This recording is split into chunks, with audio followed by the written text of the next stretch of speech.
Well, good day to you, gentlemen, and welcome back. Seymour here with a video that I can honestly say is one of the most important that I've done and one of the important subject matters that men need to be aware of. I'm going to title this video Hard Facts Men Need to Know About Women. And these are universal, cross-cultural, cross-national. It doesn't make a difference where they were born, in what culture they were raised, under what circumstances, religion, etc. This is in their DNA. The best way to describe it is my brother has a little dog, a Maltese dog, and every night when it's bedtime, this dog could be sitting on a leather chair. It acts like it's digging up a little ground, like a little soil, a little dirt, to make a little indentation, a little hole for itself to be comfortable to sleep, even though the digging action that it's doing is not doing anything to that leather sofa cushion. But because it's programmed in its DNA, even though it was born in captivity and not in the nature, it's in its DNA and it will be there forever. It's the same with women. There are certain things that is in their DNA, and the term no exception here applies better than anywhere else. It's not going to make a difference, my friend, who you are, how famous, how wealthy, how good looking, or how none of those you are. These things are standard. All women want security. They want a house, they want a safe environment to raise their children, and a source of funds to secure that environment, keep them safe and keep their children fed. There is no exception. All women want the same thing. Now some of them want a more glamorous version of it, some of them less, but they all want those things, and they are naturally drawn to those things. I don't know if you've noticed or not. I certainly have. When you see a woman and she's out and she sees an expensive car, she can't even probably tell what brand it is, but she can certainly tell that it's expensive.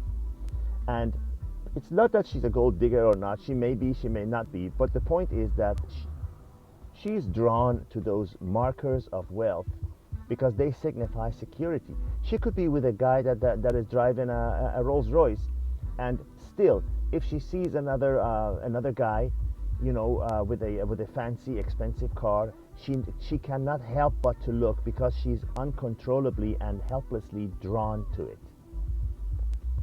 And on a side note, this is nowhere more evident than women who are in their very late 20s or in their 30s.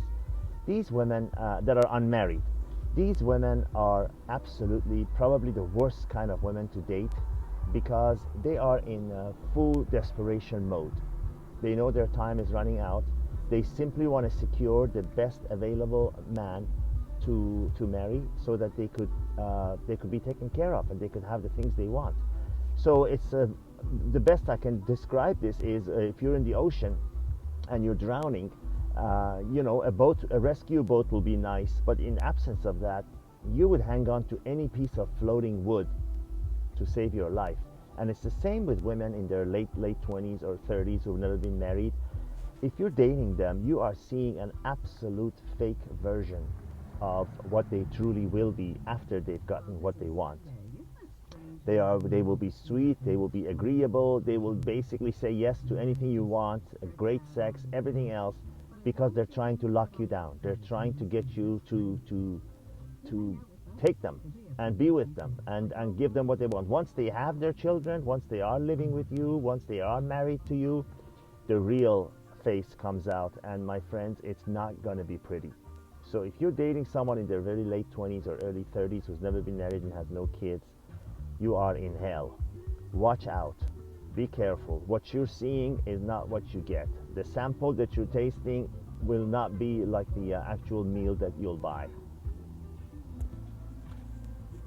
It's very important to know this and to be aware of it and to be mindful of it.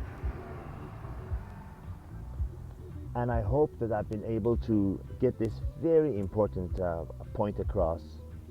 about what drives women, what's important to them, and I mean all of them, and what age group is probably the very worst to date if they have not been married before and if they don't have kids.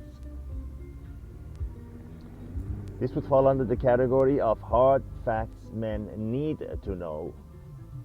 You could be in your teens, you could be in your 20s, 30s, 40s, or someone in their 50s and beyond who simply just hasn't learned yet.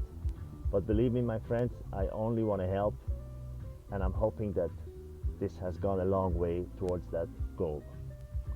Seymour signing out here. Until the next video, all the best.